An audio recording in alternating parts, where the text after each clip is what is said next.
ada tiba-tiba seorang ibu mungkin bukan dihukum ya, diadili, tapi tiba-tiba jaksanya atau hakimnya memutuskan bahwa dia tidak bersalah. Ya kenapa? Karena hakim melihatnya seadil-adilnya dan sebijak-bijaksananya. Ya, itu. Makanya siapa tahu lagi dari kita jadi hakim nanti jadilah hakim yang bijaksana dan adil. Ya, tuh jangan berpikir ini apa istilahnya. Kadang kan berpikir emosi, berpikir apa istilahnya ya, nggak enak dan tidak enak, nggak boleh kita ya. Jadi seorang hakim itu harus adil, bijaksana, ya, memutuskan dengan betul-betul dan melihat dengan berbagai macam sisi.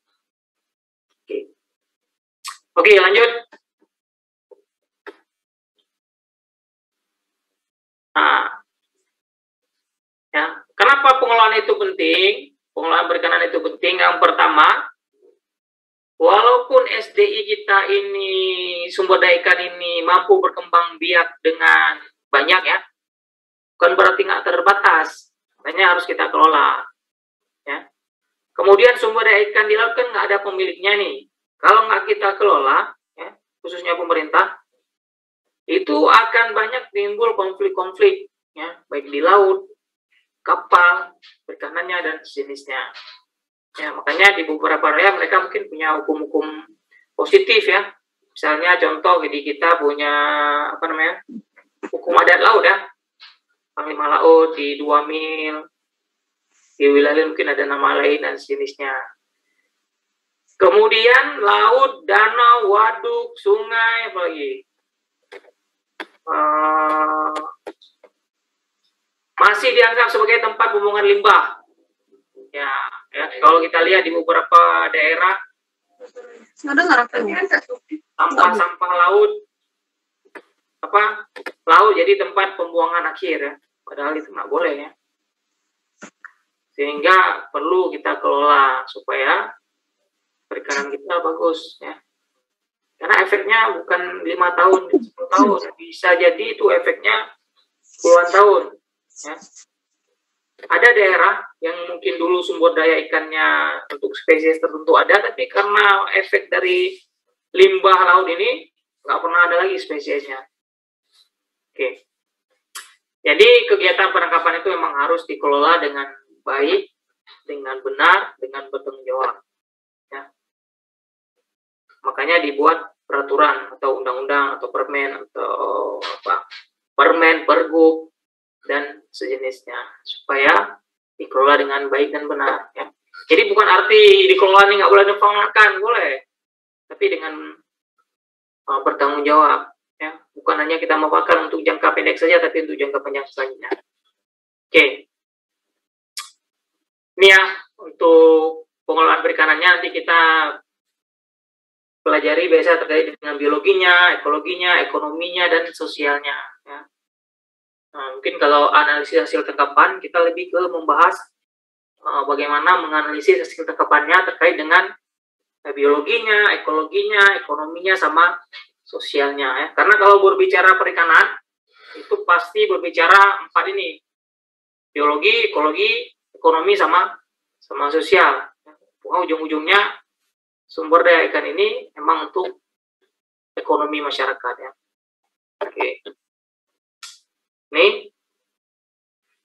Ini merupakan sistem pengolahan perikanan nasional ya yang berdaya tahan tinggi dan saing tinggi ya. Ini sebenarnya udah mulai kita buat ya.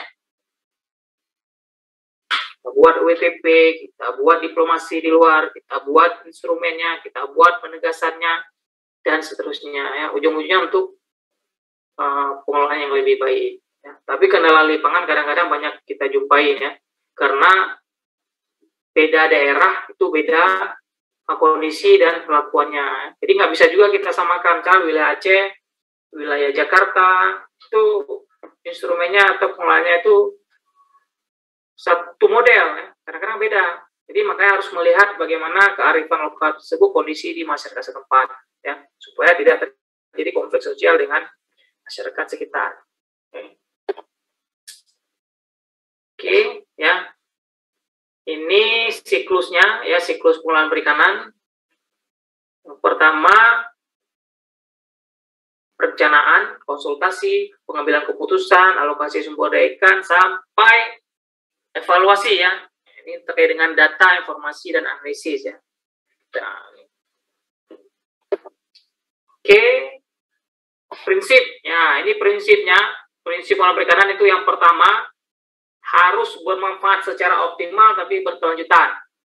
Ya. Kemudian SDI-nya terjamin. Yang ketiga, peran serta masyarakat lokal atau kearifan sosialnya itu ada. Ya. Jadi bukan hanya sekedar bermanfaat, tapi nggak ada kelibatan yang lain. Oke. Ini kebijakan operasionalnya ya. Ini pasal 7 ayat berapa ya?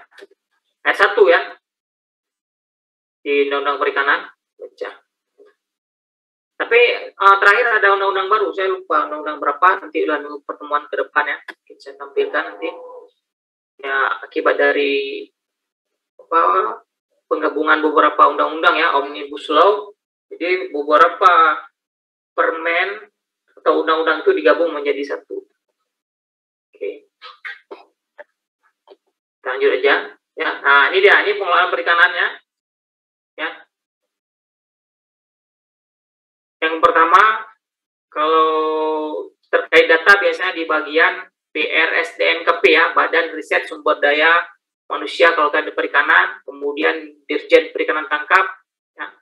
Kemudian lanjutkan ke yang B, Dirjen Perikanan DKP Provinsi, kemudian DJPSDKP, ya, Dirjen Perikanan Sumber Daya Kelautan Perikanan ya, Polair, TNI dan Angkatan Laut ya.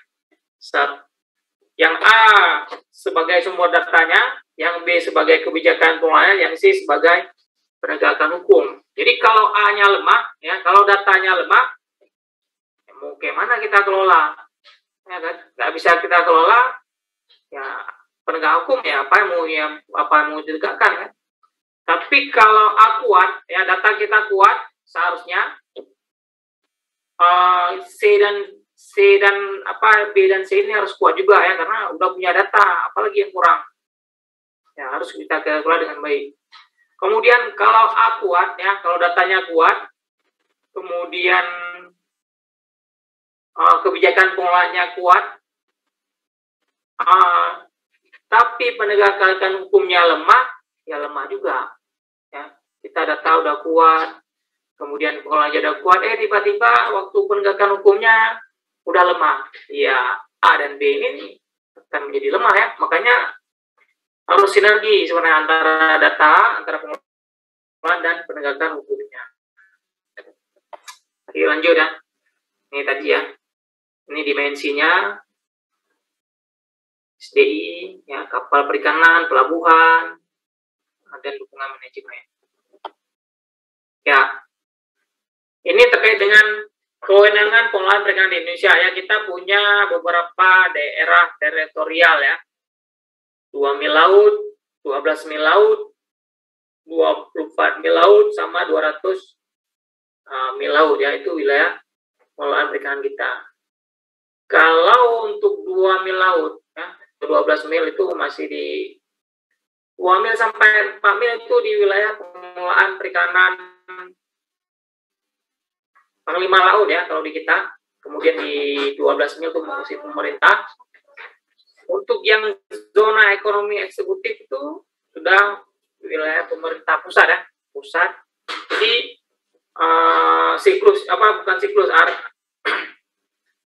pertama pemerintah daerah, pemerintah lokal ya, lokal. Kemudian pemerintah kabupaten kota, kemudian pemerintah daerah ya, provinsi, baru ke pusat. Ya. Jadi kalau untuk area ini emang area kita ya, tapi kalau untuk international fisheries ini siapa aja boleh memanfaatkannya. Oke, ini bagaimana negara melakukan pengelolaan perikanan ya. Jadi negara yang punya milik ya, kita buat WPP, kemudian kita susun RPP rancangannya, baru kita berikan hak dan perikanan kepada kelompok pengelola sumber daya. Dan akhirnya nanti membuat manajemen plan-nya. Oke. Ini ya, ini dasarnya nih kita juga ada buat RPJM ya, rencana pembangunan